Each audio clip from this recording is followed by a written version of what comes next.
What is up, everybody? Purple and Gold podcast for Friday, April 24th. LSU and Mississippi State this weekend at Duty Noble Field in Starkville, Mississippi, one of the all time great atmospheres in college baseball. LSU trying to snap a six-game SEC losing streak. It won't be easy. Let's talk about and preview the weekend. So today's game has been moved up to a 3 o'clock Central first pitch. And LSU will see left-hand pitcher Tomas Valencius, one of the better pitchers that they will see on a Friday night, 83 strikeouts. He's got an ERA under 2, and he's going to present LSU and Kason Evans with a massive challenge. Look, this Mississippi State team, I think, has a couple of holes in it, right? Duke Stone on Saturday is not going to be an overpowering guy, I don't think. Charlie Foster on Sunday is gettable. We don't know who LSU is going to pitch on Sunday. They're TBD. I talked about this a little bit the other day. The Jake Brown thing is obviously a gut punch, right? That's the sort of nail in the coffin on this team. But look, there's still an opening here if LSU can win a game or two this weekend. And Mississippi State has been swept twice at home, the last two times they played at home. And that bothers you, right? Because, I mean, they're not going to lose, 7, 8, 9 in a row at home, you don't think. But be that as it may, if LSU can get a good performance from Kason Evans, this Mississippi State lineup, it does have some swing and miss to it.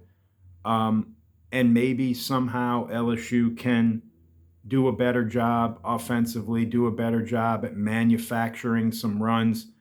You don't like LSU's chances a lot today against Valencius, but I think on Saturday and Sunday, they would have a chance if they could manufacture some runs and possibly get some production from some of the newer players who might be in the lineup. So let's talk a little bit about LSU's lineup. So I definitely think you will see William Patrick in right field. I think his athleticism, his speed, obviously batting from the right-hand side. Mississippi State's going to throw two lefties at you. I think you'll see Cerna and Aaron Beatty do the catcher DH thing all weekend. And I think first base is the interesting piece, right? Do you use Eddie Yaman, who is a right-hand batter? Do you use him at first base to start against the two lefties? Or do you use Mason Braun, who is a left-hand batter, probably a little bit better, or has shown to be a little bit better at as a defensive first baseman? Or do they give Zach York another chance? They use Zach York in the midweek.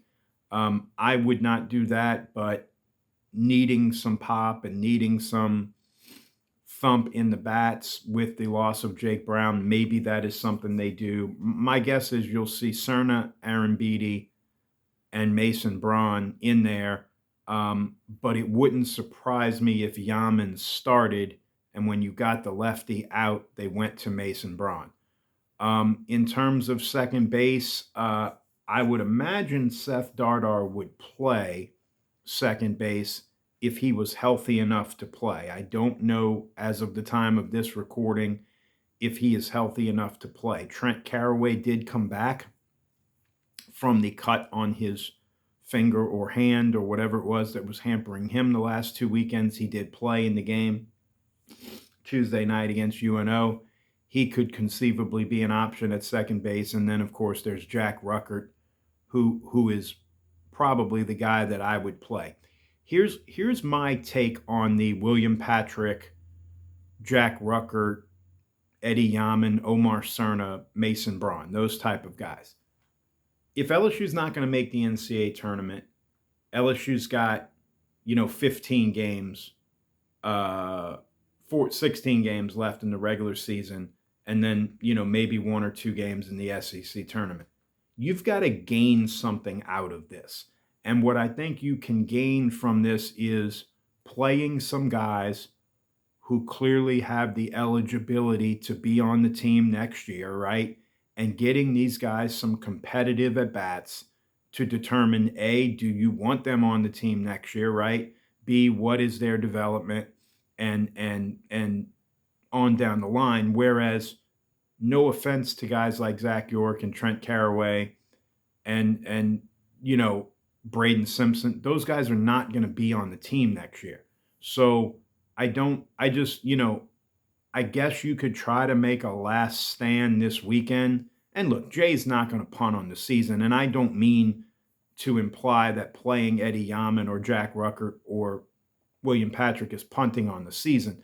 I just think, there's a school of thought out there that, maybe Seth Dardar comes back at second base and maybe you can play, Braden Simpson in left field and move some, or Mason Braun in left field and move Stanfield to right. And you can try and sort of jam the experience or jam the current players into this lineup in a last ditch effort to like try to win some games, but you haven't been winning with those guys anyway.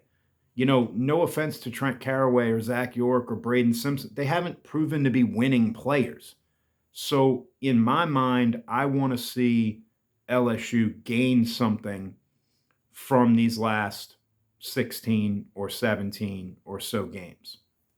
I do think LSU wins a game this weekend. I think Mississippi State will win 2 out of 3, but I think LSU will win a game this weekend. I don't think it'll be today. If LSU loses today, that'll be a 7th straight SEC loss. I do think you have to go back to like 1977 or 78 to find a spot where LSU lost 7 SEC games in a row. So LSU's kind of on the wrong side of some history here. And we will just see how it all plays out. Obviously, you have to fight like Tigers, and obviously the season is not over. And so you have to, continue to go out there every day and try to win a baseball game. Congratulations to Mansour Delane. He was the 6th pick in the first round of the NFL draft last night. The Kansas City Chiefs traded up from 9 to 6. The Kansas City Chiefs have no problem drafting LSU players, and that continues to be a trend. They continue to be one of the teams that seemingly always finds a way to draft LSU players, whereas my hometown team, the New Orleans Saints, seems to do the opposite. I did like the Saints pick at 8 of Jordan Tyson, the wide receiver from Arizona State, but congrats to Mansour Delane. I wanted to finish up talking a little bit of LSU spring football. So LSU has one practice left. It'll be a scrimmage on Saturday in Tiger Stadium. The media will not be allowed in to watch that. But the media has been able to watch a lot, all of the last 2 scrimmages, the last 2 Saturdays, all of this past Tuesday's practice. And so we've gotten a lot of practice reports, and we've gotten a lot of, I've been able to glean a lot of different things from listening and reading many different members of the media's practice reports. And so I thought I'd take a few minutes just to single out a few guys who I think have made some big moves here in spring. And so I'll try to go position by position. I think at quarterback, it's fairly obvious that they need Sam Levitt back. And Sam Levitt, almost no matter what, barring not being healthy, will certainly be the starter against Clemson, regardless of, what his reps may or may not be. He should be good to go in summer and fall camp. Husan Longstreet is probably the guy, though, who's taken the step forward in terms of being the backup quarterback and potentially being a quarterback for LSU down the line. At running back, it's been interesting. Dylan Jones, the transfer from Wisconsin, has pretty much operated as LSU's number 1 running back. Now, that's not meant to throw any kind of a shade or a wet blanket on Harlem Berry. I think Harlem Berry's been good based on the reports. Is this leading to more of a 1-2 punch, though, than I think some of us thought when Harlem Berry came back? Short answer is yes.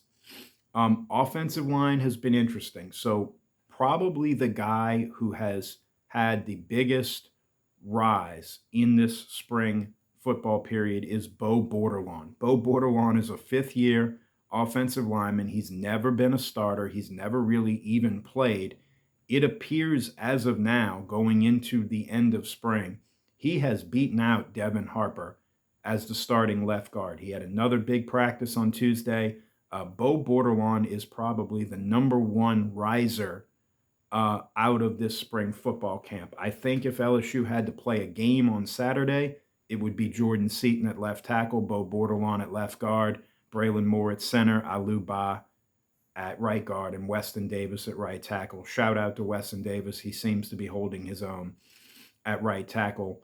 Guys like Devin Harper, Darren Stray, and others are working in as backups. At wide receiver, it's harder to name any one guy because they rotate so many guys, and so many guys have had good camps. I would cite Malik Elzy, the Illinois transfer, and Roman Mothershed, kind of an underneath transfer guy from Troy, as two guys that have had nice camps.